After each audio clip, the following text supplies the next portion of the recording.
tenemos el agrado de inaugurar este canal de Vuelta a la Calma con un gran amigo de la casa. Profe mío, profe de Juli, profe de mi marido y un gran profe de trail. Dueño del grupo Brío Running Team. Los dejamos con la entrevista y esperamos que lo puedan disfrutar tanto como nosotras.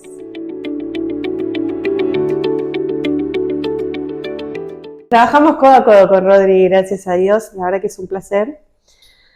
Rodri, te voy a hacer una mini presentación y vos te dejo a tu gusto que hacer tu presentación propia. Muchas gracias. Tenés recorridos 4 cruces. Yo me enteré acá de toda tu trayectoria deportiva, pero muy ancha. 4 Patagonias Run. Una 42K.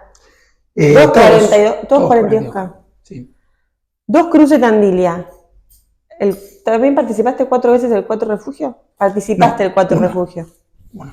La Cumbrecita, el K42, el Rally de Columbia y 4 maratones y 6 medias. Sí, más o menos. Impecable. Hijo del periodista deportivo, no sabía ese dato de color, Oscar Fernández. De La Razón y goles. No sabía. Profesor nacional de educación física, personal trainer, instructor de buceo, eso sí lo sabía, y entrenador específico de running y trail y profe de Brío Running Team. Bueno, Rodri, bienvenido a este canal inaugural que tenemos hoy el agrado de empezar. Así que Rodri, contanos un poquito de vos. Bueno, más o menos lo que vos dijiste ahí, es decir, estoy relacionado con el deporte desde muy chico. Mi viejo era periodista, entonces tuve el primer acercamiento con el deporte profesional, por así decirlo, fue a través de él, con el fútbol, con el automovilismo, con el básquet. Y después, a partir de los 9 años, empecé a jugar al básquet en ferro y de ahí empezó mi carrera deportiva, jugando hasta los 27 años profesionalmente. En las ligas, digamos. En la liga, sí, Liga B llegué, lo más alto llegué a Liga B, que es liga profesional, ya es la segunda liga del básquet metropolitano. Y bueno, y después me empecé mientras tanto iba haciendo la carrera de educación física paralelamente, y trabajé en escuela, trabajé en campamentos, trabajé en escuelitas de fútbol, lo que tradicionalmente hacemos los profesores. Y de a poco se fue derivando en el personal trainer, que fue algo que fue surgiendo más o menos en los 90. Y bueno, y mi trabajo fue yendo hacia ese lado.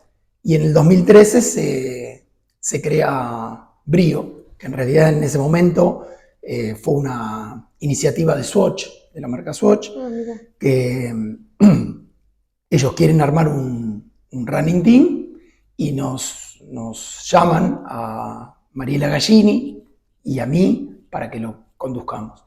Al poco tiempo deja de un running team que estaba enfocado a trail y calle, digamos, a los dos. Sí, en realidad estaba enfocado a la calle, por decirlo así, con los clientes de Swatch.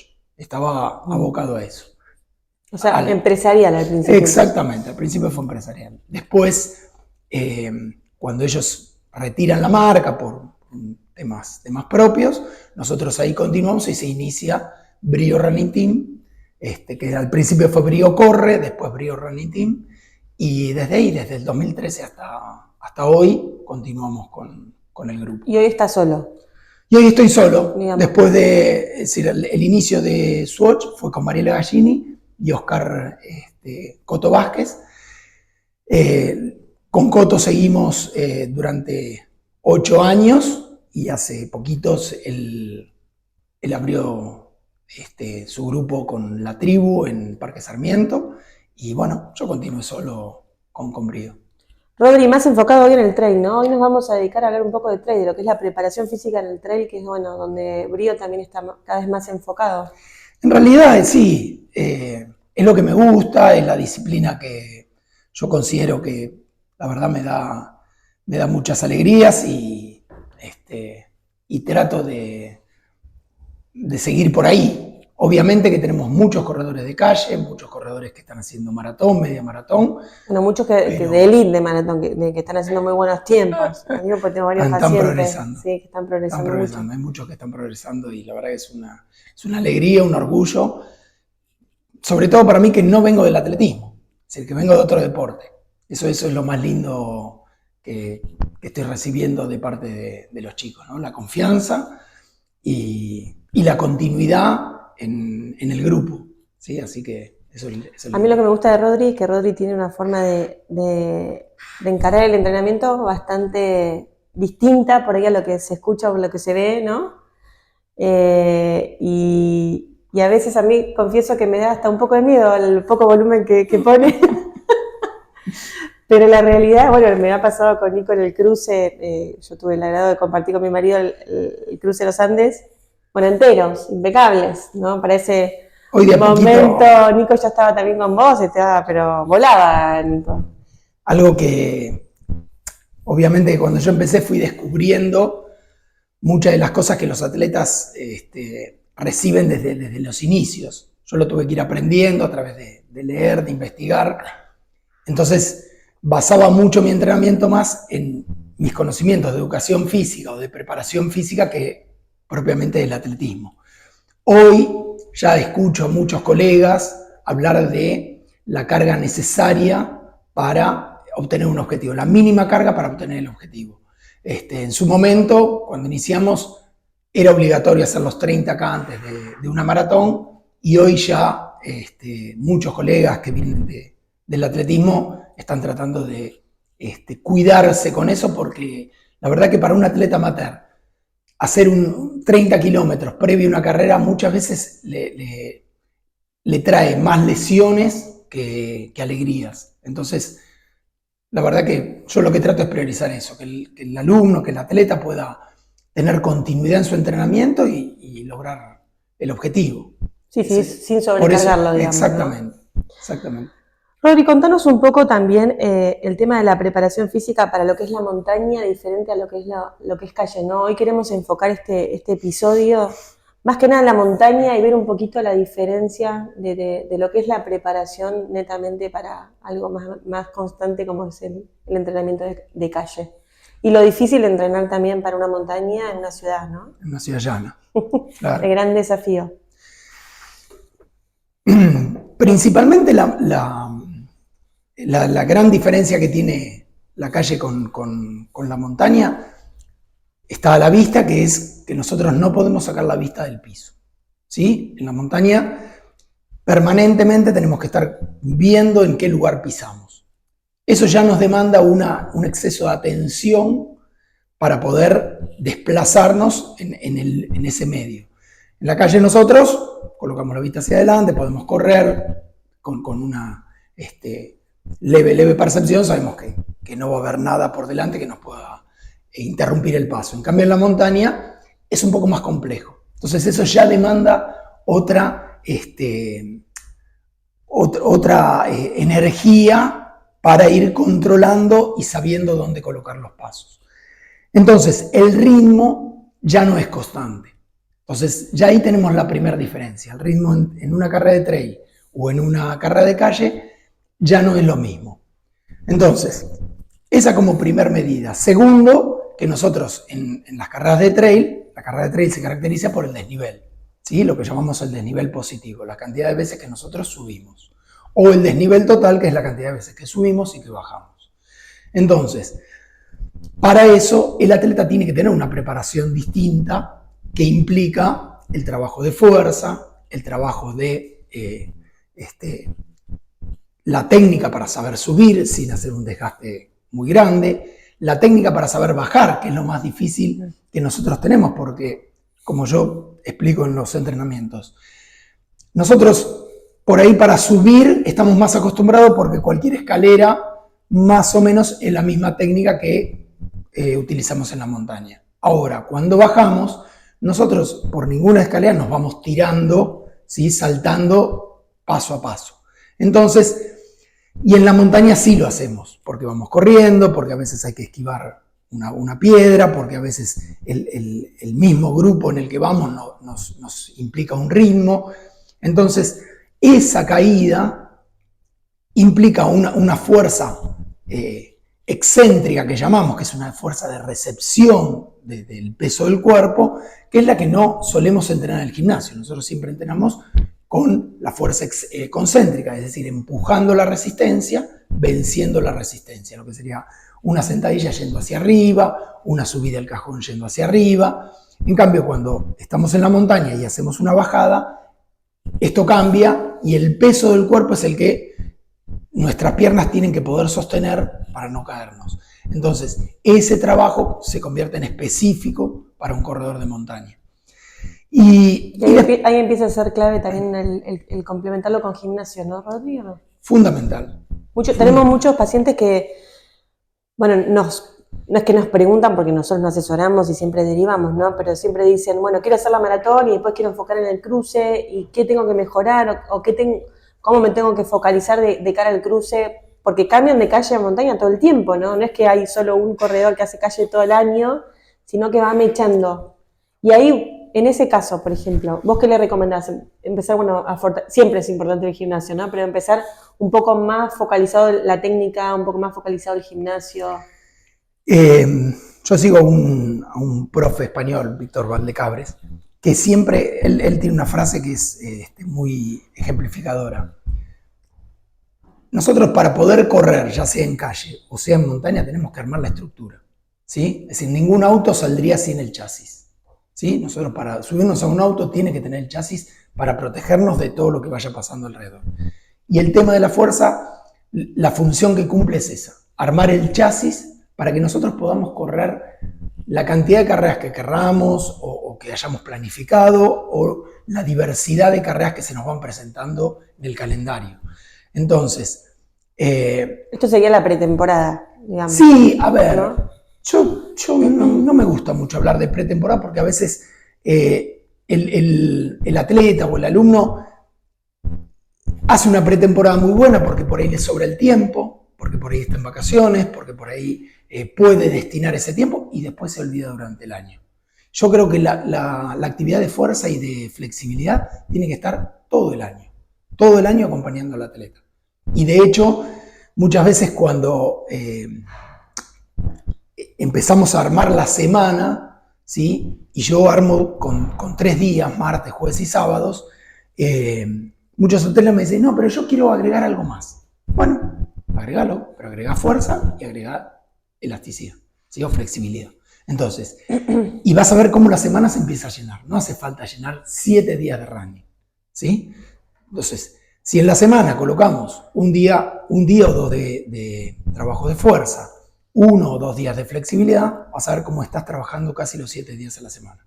Entonces, es muy importante sostenerlo durante todo el año. Es verdad que por ahí, cuanto más descansado estás, podés subir un poco más las cargas, podés trabajar un poco más la hipertrofia, pero después durante todo el año hay que hacer un mantenimiento de la fuerza. Por lo menos con ejercicios con el propio peso, con ejercicios de velocidad, con ejercicios de potencia, ¿sí? Es muy importante mantenerlo durante todo el año. Sobre todo, empieza esta época del año, mes 8, ¿sí? Donde hiciste una pretemporada hace 8 meses, ¿sí? Y empiezan los dolores musculares. ¿Por qué? Obviamente tenemos la carga de todo el año, sumado que en esta etapa acá en Argentina o acá en Buenos Aires empiezan las carreras largas, ¿sí? Obviamente que necesitan también, ¿no? Todo lo que es maratón, o sea, a mí me pasó el año pasado preparar la maratón y necesitar de gimnasio, tanto como después necesité para el cruce. Tal cual. Y cometí el gran error que por una cuestión de tiempo tuve que relegarlo, me terminé lesionando, ¿no? Después para dedicar al cruce tuve que focalizar bien en gimnasio y gracias a Dios no me dolió nada en el cruce, pero digamos, sí. Lo importante es complementar sobre todo eso, ¿no? Que mucho no se habla de lo importante también de, si no me confundo, Rodrigo, ganar fuerza, resistencia para lo que es una maratón. Claro, sí, el cálculo es simple. Vos pensás que por minuto nosotros estamos haciendo 80 saltos más o menos con cada pierna, por minuto. Multiplicado por 4 horas de una maratón, multiplicado por 8 horas de una carrera de trail. Imagínate la cantidad de saltos que haces, que no lo podrías equiparar en un gimnasio. Si yo te dijese que vos hicieras 1000 saltos, por decirte, 2000, 3.000 saltos a la soga en un gimnasio, me decís, no, me estás sacando la plata. ¿Sí? Pero es lo que nosotros hacemos cada vez que salimos a correr, en un rodaje mínimo de media hora. Entonces, Es impacto, digamos. es impacto, impacto, impacto. Y eso lo que va haciendo es agotar la musculatura, ¿sí? Y esa musculatura después empieza a sufrir. Lo que pasa que también a veces los conceptos se confunden, ¿sí? Estamos aprendiendo, el trail es muy nuevo y estamos aprendiendo. Hoy hay muchísima información y hay que saber seleccionarla. Porque a veces muchos atletas vienen y después de una carrera larga vienen y te dicen, no, me faltó fuerza. Y no te faltó fuerza, te faltó comer. Que ahí es donde entra en juego. O me faltó piernas, ¿no? A mí en el tercer día de la importancia de la nutrición, ¿sí? No es fuerza. Fuerza, si te hubiera faltado fuerza, no hubiera subido la primer subida, ¿sí? Porque la fuerza la tenemos que... Es decir, la fuerza, ¿cómo se evalúa? Se evalúa con una sola repetición. No se evalúa con 1000 repeticiones, ¿sí? Podríamos decir, no, lo que se está evaluando es la resistencia a la fuerza. No, tampoco. Lo que se está evaluando es que vos te quedaste sin nafta y no pudiste no pudiste seguir. Entonces, ¿eso qué hizo? Que tu cuerpo esté más debilitado y por ende tu musculatura cada vez empezó a trabajar en falso. Por eso vos venís con dolores musculares, pero no porque te haya faltado fuerza. Lo que te faltó fue comer adecuadamente, hidratarte adecuadamente y por eso exigiste mucho más al cuerpo, a tus piernas y por eso aparecieron todos los dolores. Sí, que pasa mucho, nosotros lo vemos con Juli en los corredores de montaña, cuando uno le hace la antropometría, que le falta masa muscular, ¿no? Claro. Yo tengo ahora, por ejemplo, un paciente que quiere correr la maratón y la masa muscular está muy baja. Le digo, bueno, claro, primero focaliza con el profe, hablalo y todo lo demás, pero acá tu indicador da que tu masa muscular es muy baja, ¿no? Y seguramente eso sea clave para preparar maratón y después, bueno, también quería meterse en el trail. Así que empezamos a ir trabajando sobre su antropometría. O sea, para redondear un poco la idea y ya pasarle la posta a Juli, entrenar es todo un desafío, la montaña en lo que es la ciudad. Entonces, una de las estrategias fundamentales es, bueno, trabajar en gimnasio, trabajar lo que es técnica de bajada. ¿En gimnasio cómo sería? ¿Con saltos a la soga y saltos al cajón, Rodri, un poco? Más allá de sentadillas, estocadas, fortalecimiento de glúteos y... El gimnasio te da unas posibilidades. Nosotros al entrenar en llano, lo que hacemos con los atletas es focalizarnos en lo que es la técnica. La técnica va a ser la misma, la técnica de carrera va a ser la misma en la montaña que en la calle, ¿sí? Entonces, focalizarnos en eso, que el atleta con una mejor técnica tenga una mayor economía de movimiento, gaste menos energía para desplazarse, ¿sí? Eso lo hace la buena técnica. Entonces, lo que trabajamos mucho en el llano es la técnica. Y después el gimnasio nos da la posibilidad de poder trabajar con cintas con pendiente hacia arriba, con elípticos, con sobrecarga, con subidas al cajón y sentadillas, pero también lo que tenemos que trabajar es bajada del cajón, caídas, saltos y recepción del peso, ¿sí? Recepción del peso en una prensa o en una sentadilla, en lugar de hacer la fuerza hacia arriba, ir hacia abajo sosteniendo el peso. Todo lo que sean trabajos excéntricos. El trabajo excéntrico es cuando, es decir, decimos que el trabajo concéntrico es cuando los músculos se acercan, en una articulación se acercan, y excéntrico es cuando se alejan. Entonces, cuando el músculo se estira, ¿sí? No es que solamente ese estiramiento, sino que estoy haciendo fuerza para que la resistencia no me venza. Entonces, ese tipo de trabajos en el gimnasio son fundamentales. Trabajar el core, trabajar abdominales, espinales, ¿sí? Hombros para todo el movimiento, trapecios, ¿sí? Que se arme toda una estructura en el gimnasio.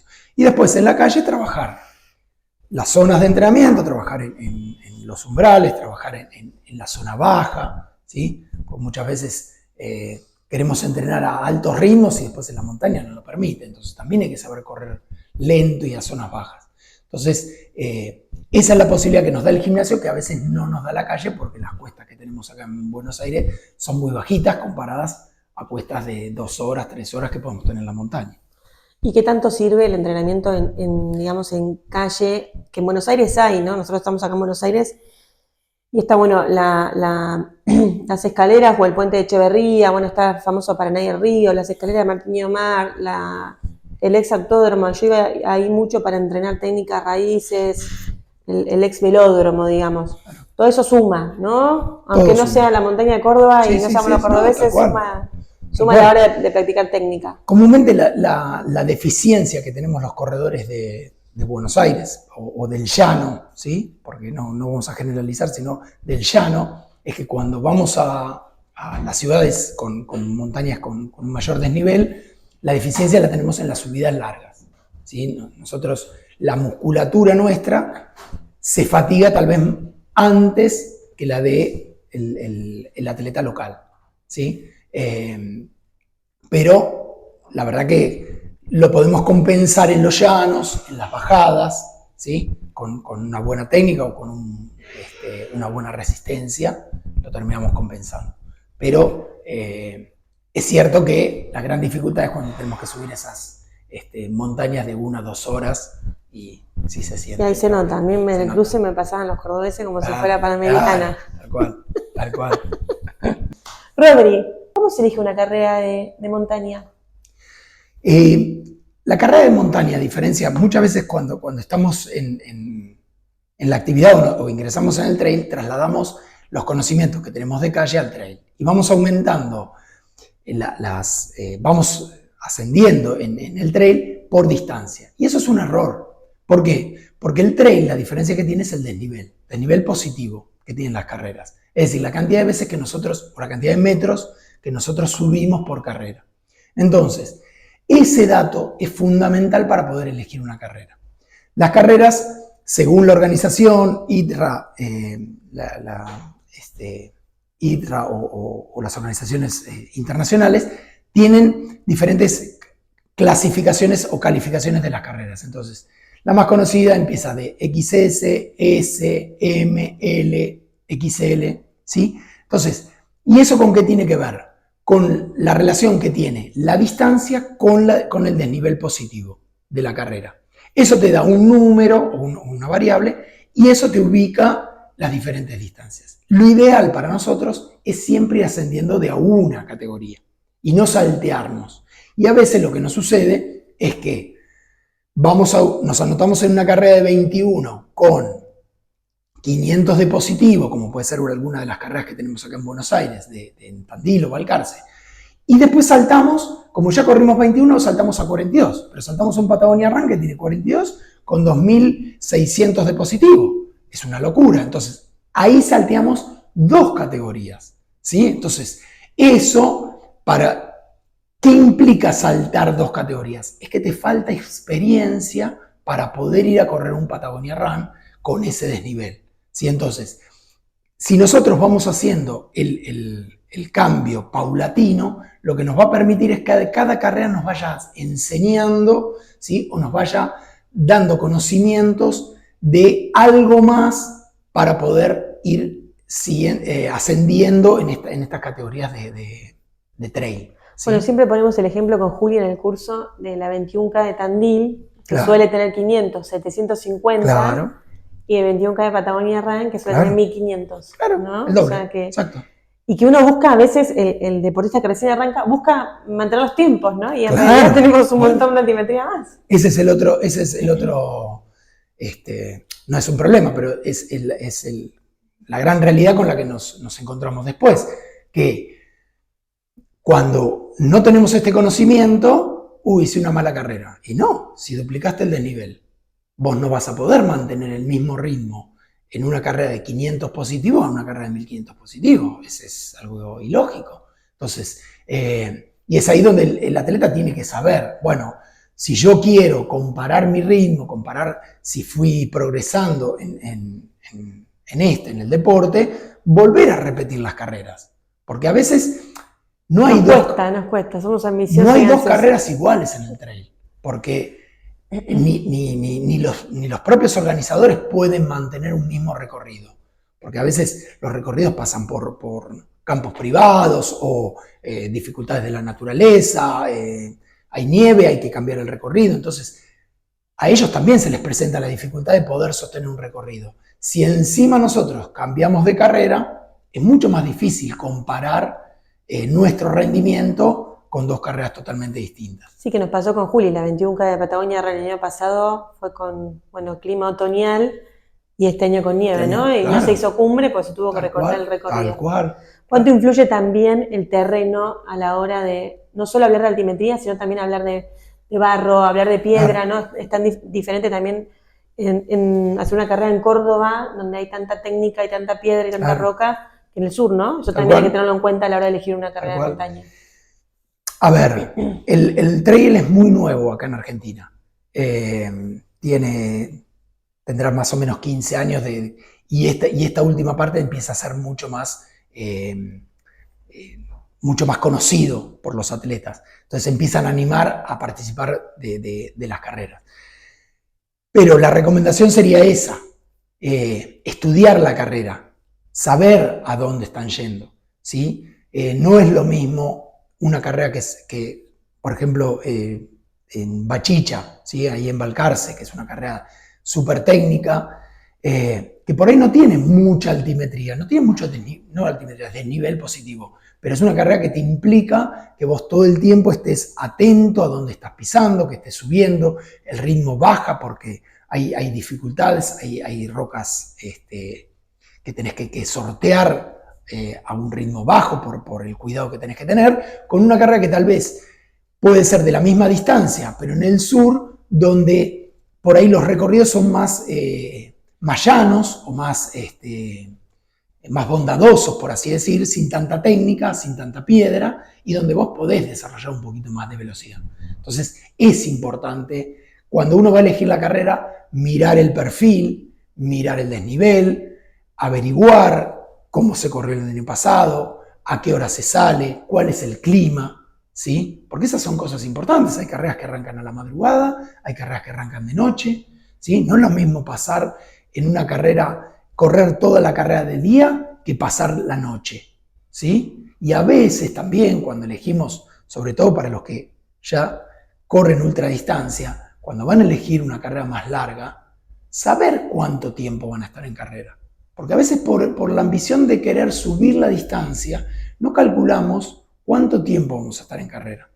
Y eso a veces nos dificulta mucho. No es lo mismo pasar una noche que pasar 2 noches en la montaña, ¿sí? No, y también el tiempo, ¿no? Y con esto, como voy redondeando, a mí me pasó en el cruce, que nosotros terminábamos cada etapa más o menos 5 o 6 horas, y había gente que terminaba en 12. No, no es por desmerecer ni mucho menos, ¿no? Pero yo digo, esa sensación de fatiga, falta de recuperación, esa gente con suerte llegaba a cenar y nosotros ya habíamos almorzado, merendado, descansado, elongado, nos habíamos metido al lago para hacer un poco de crioterapia. Digo, ¿cómo hacen, digamos, con esa fatiga para hacer 2 etapas más? Claro, y porque el cruce es otra de las lindas carreras que tenemos acá en Argentina.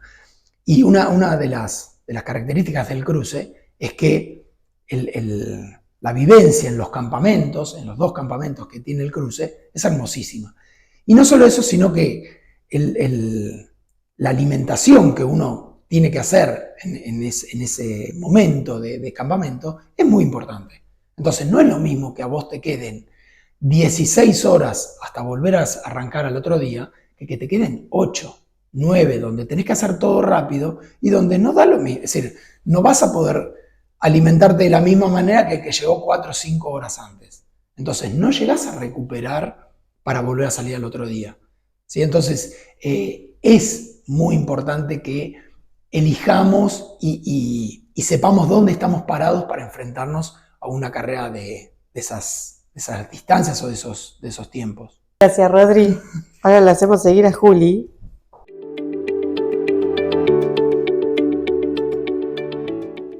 Rodri, hablando un poco, que lo habías mencionado en algún momento antes con Ro, el tema del entrenamiento de las altimetrías. Porque no es lo mismo entrenar en un lugar con montañas.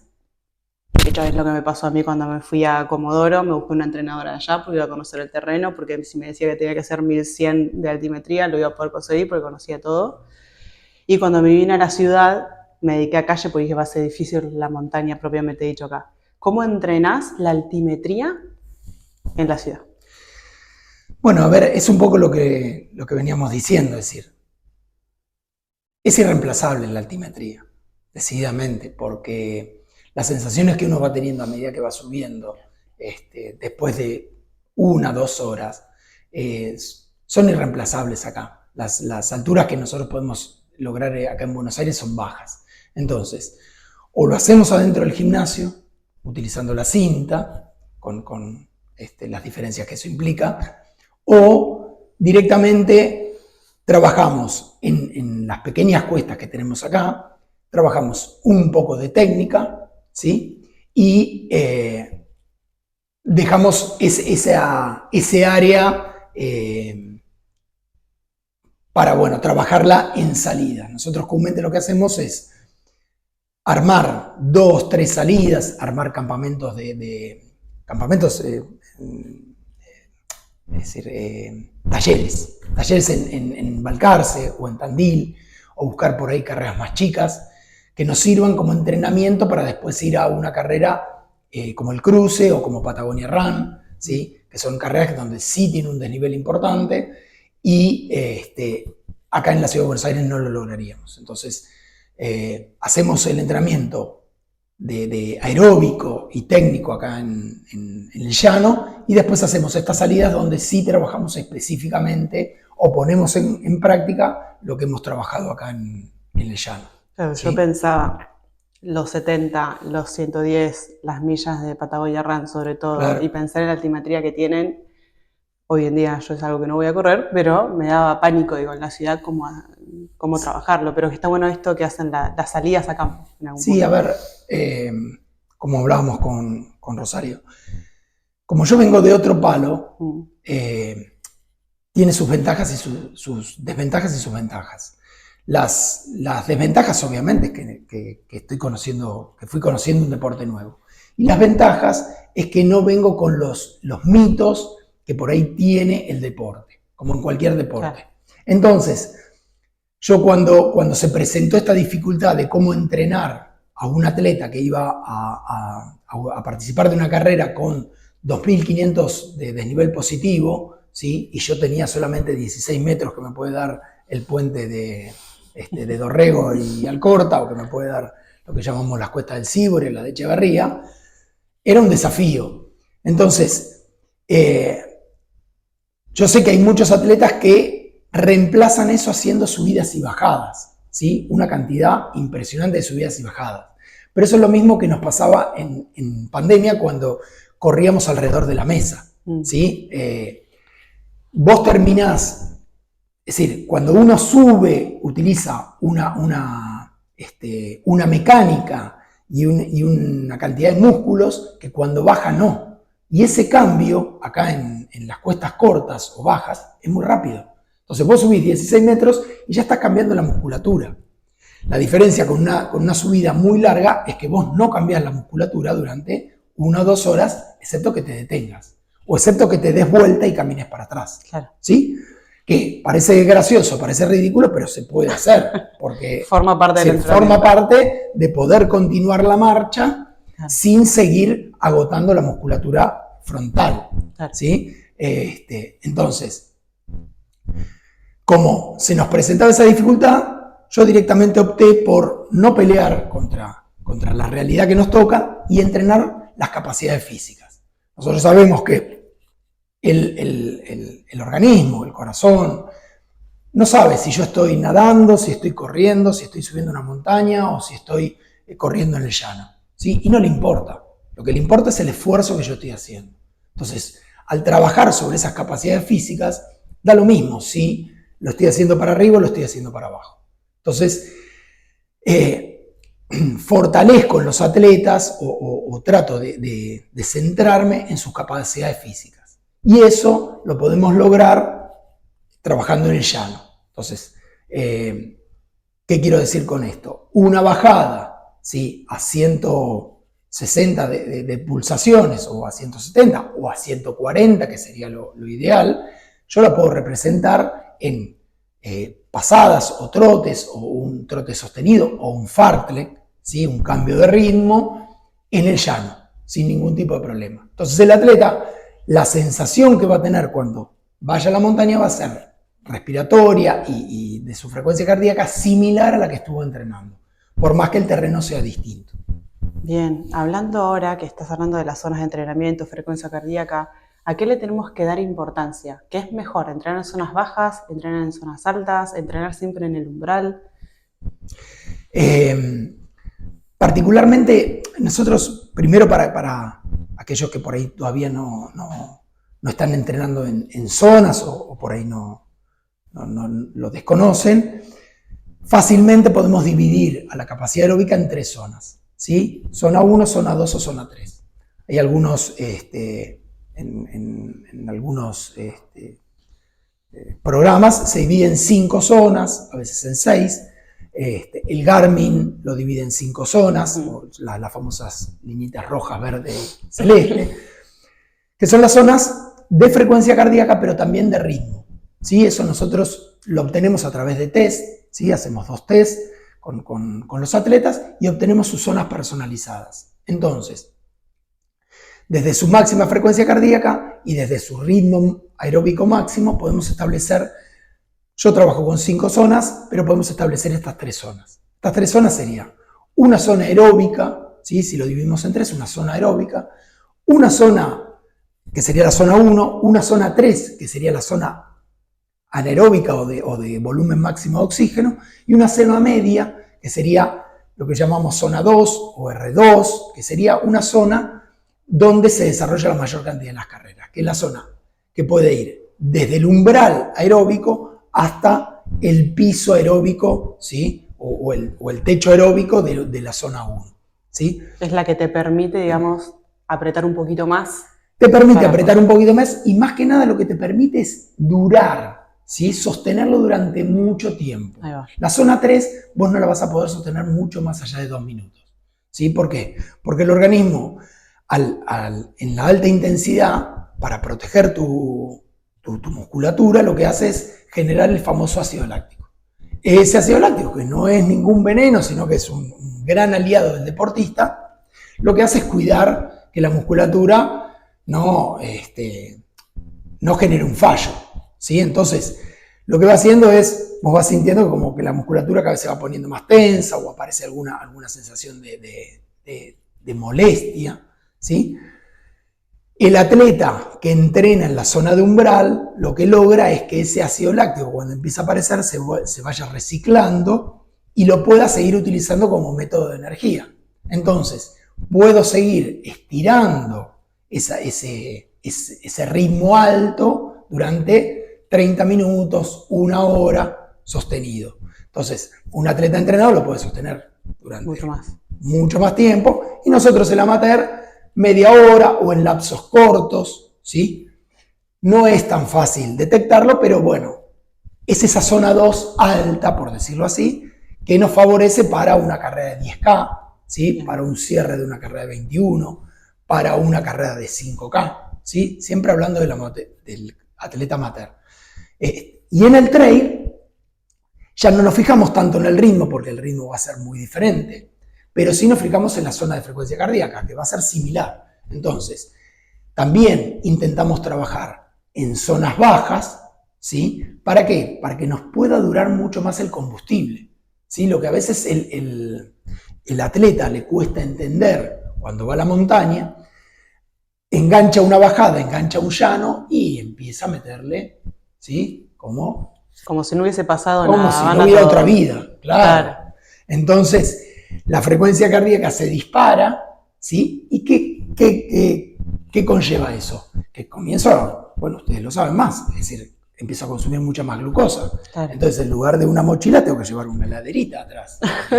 Voy a estar comiendo y comiendo y comiendo para poder reponer eso que gasté en una salida o en un llanito que se me presentó. Entonces, nos reíamos mucho con Ro en eso cada vez que nosotros damos el curso de running, porque nuestro primer Patagonia Run, las dos estábamos corriendo 21, las dos estábamos subiendo la misma montaña en el mismo momento, y nos debatíamos. Ro decía no entiendo cómo le di tanto hidrato de carbono a mis pacientes si en realidad mirá las pulsaciones a las que voy, la mayoría consume grasas. Y yo digo, a ver, para, y cuando yo miro digo, no, boluda, digo, pero yo estoy consumiendo más hidrato de carbono antes que grasa. ¿Cómo depende, digamos, ¿no? de cada atleta y del entreno que tiene cada uno, ¿no? Y de, principalmente de eso. Que eso es lo otro, porque a veces... ¿por qué él corre a ese ritmo o por qué a él le das más cantidad de pasadas y a mí me das menos? Porque tiene que ver con eso. ¿Sí? Y con Ro muchas veces hablamos de atletas que compartimos, que hay suplementación que sea cada 30 minutos y otros atletas se le da cada 40. Porque es real, su ritmo es mucho más lento, su consumo es mucho menor que el de un atleta que va a una velocidad más alta. ¿Sí? O haciendo un desgaste mayor. Sí, 100%. Es importante. Sí. Por eso la importancia del entrenamiento personalizado. Es decir, o individualizado sería. Que cada atleta reconozca sus zonas, sepa dónde tiene que entrenar y al momento de ir a correr también. ¿Sí? Y que se quede muy tranquilo que esa energía que está ahorrando al principio de la carrera le va a servir muchísimo al final de la carrera, sobre todo en trail. Es decir, a veces vemos los gráficos de las carreras o de los atletas y vemos que salieron disparados.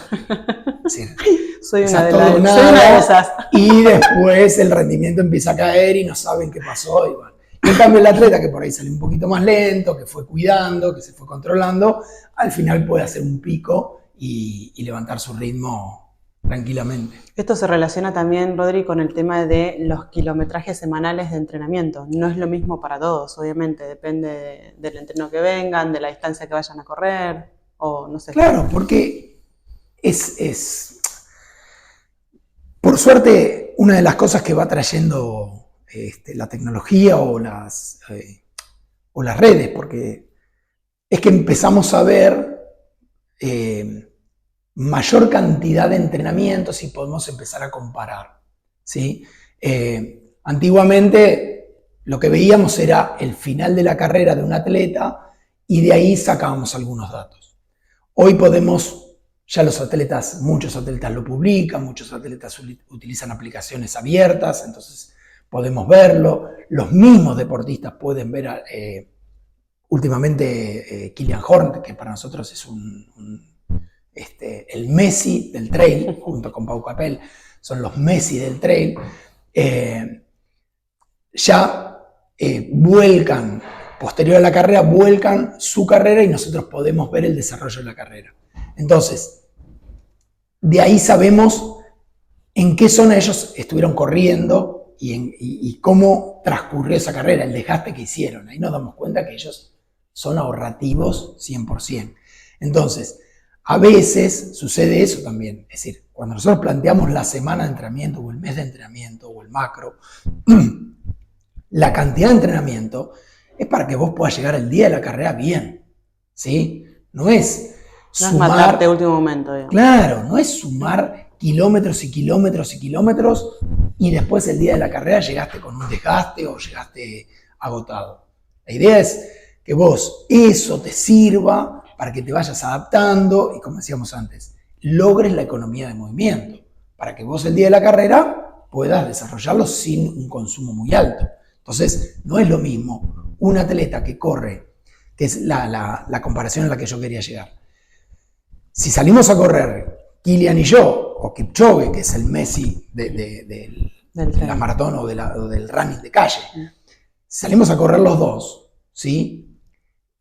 Si lo queremos calcular por distancia, siempre yo voy a estar en el doble o más que ellos. Si yo planifico mis entrenamientos por distancia, ¿sí? Mi semana tendría que tener 14 días, no 7. ¿Sí? Que es lo que a veces no nos damos cuenta cuando copiamos entrenamientos solo por distancia. Entonces, hay que correr 30 kilómetros.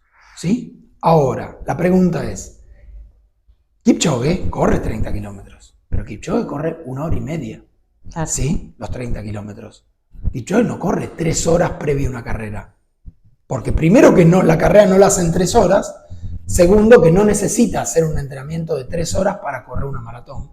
¿sí? ¿Por qué nosotros, que somos seres humanos mortales, vamos a correr más que lo que corre, ¿sí? Es como que yo quisiera entrenar el doble de lo que entrena Messi o intentar tener la efectividad el doble de lo que la tiene Messi, ¿sí? Es decir, es ahí donde a veces equivocamos los conceptos para plantear un entrenamiento.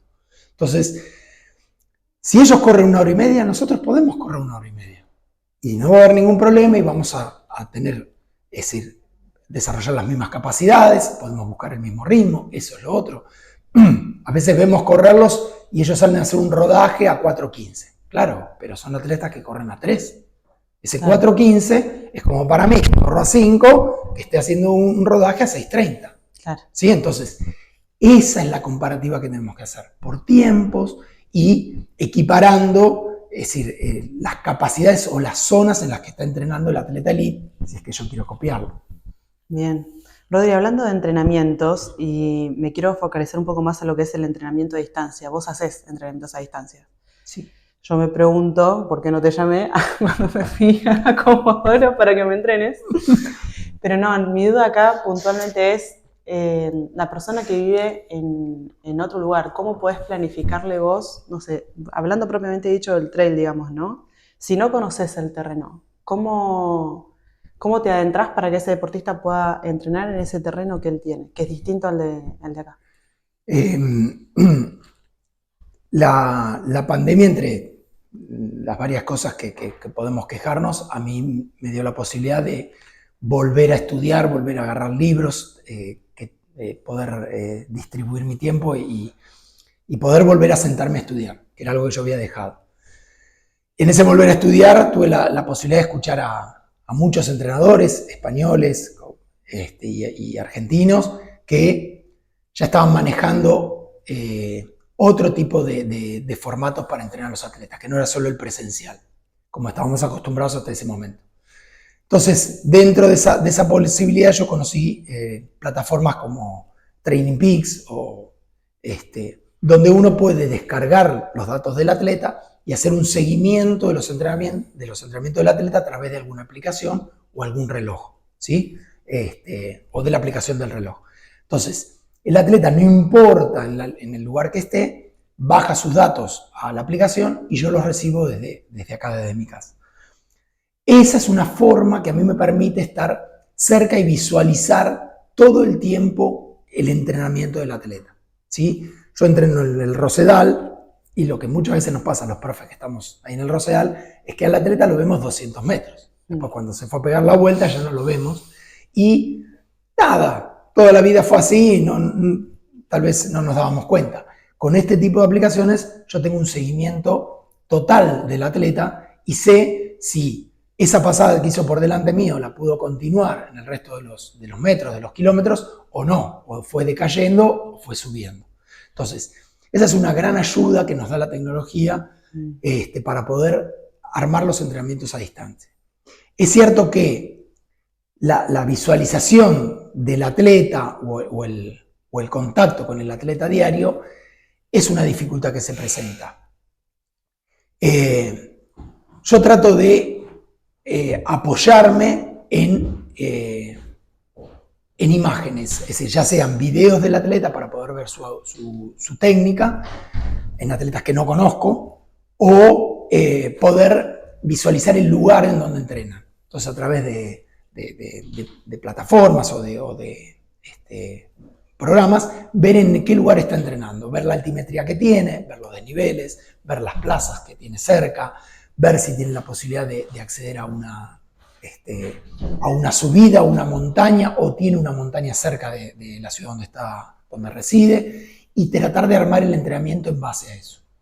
Ayudado por la plataforma, puedo tener un acercamiento mucho mayor del rendimiento del atleta. Entonces sí se puede armar con una comunicación estrecha con el atleta. Eso sí tiene que existir. Si no es solamente enviarle un plan y que el atleta lo haga y revisarlo cada mes. No. Cuanto más estrecha sea la relación, cuanto más continua sea la comunicación con el atleta, eso a mí me permite tener muchos datos que después yo vuelco para individualizar el entrenamiento de él. Ah, eso es clave. Lo tendría que haber tenido en cuenta. Vamos a tenerlo en cuenta. Rodri, y un poco más, hablando principalmente de lo que es la indumentaria para el trail, que obviamente es muy distinto a lo que es calle, son dos cosas completamente diferentes, y voy a focalizar más que nada en el tema del uso de bastones. Uso bastones, sí, uso bastones, no. ¿De qué depende? ¿Para quiénes? Ahí está ahí vos misma hiciste la pregunta clave que a veces